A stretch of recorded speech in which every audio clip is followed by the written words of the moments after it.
প্রথমত আমরা 47 BCS এর যৌক্তিক সময়ের দাবি নিয়ে এসেছি এবং অনেক কম সময় পেয়েছি আমরা, তো আশা করি যে দাবি মেনে নেওয়া হবে সরকারের পক্ষ থেকে। আমাদের মূলত দাবি এটাই, আর কোনো কিছু না। আমরা জনদুর্ভোগ করতে চাই না, আমরা রাস্তাতে আসছি মূলত এই জন্য। আমাদের এখন রাস্তা থাকার কথা না, আমাদের পড়াশোনা করার কথা। আমাদের দাবি মূলত এটাই। এই যে পড়ার টেবিল থেকে রাজপথে নেমে এসেছেন, এই বিষয়টা আসলে কেমন লাগছে?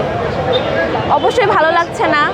এই গরমে মানুষের জনদুর্ভোগও হচ্ছে, গাড়ি আটকে আছে এবং আমরাও পড়াশোনা বাদ দিয়ে এরকম করে আসছি এবং সবাই প্রিলি পাস করা এবং কারোরই আন্দোলন করার মতো ইচ্ছা না এরকম।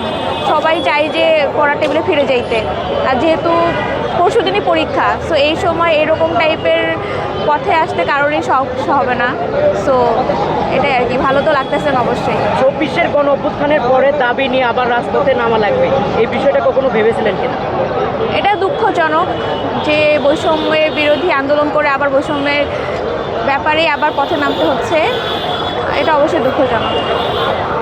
আর আশা করি সর্বশেষ যদি সরকার আপনাদের দাবি নিয়ে কোনোরূপ ষড়যন্ত্র করে বা তালবাহানা করে, আপনাদের কর্মসূচি কী হবে? এগুলো তো কালেকটিভ সিদ্ধান্ত, এগুলো আমি একা বলতে পারি না। তো এটা দেখা যাবে, আপনারা খবর পেয়ে যাবেন। আর আমার মনে হয় না সরকারের ষড়যন্ত্র করার মতো কিছু আছে, কারণ এটা যৌক্তিক দাবি এবং মাত্র 2 মাসে বিশেষ রিটার্ন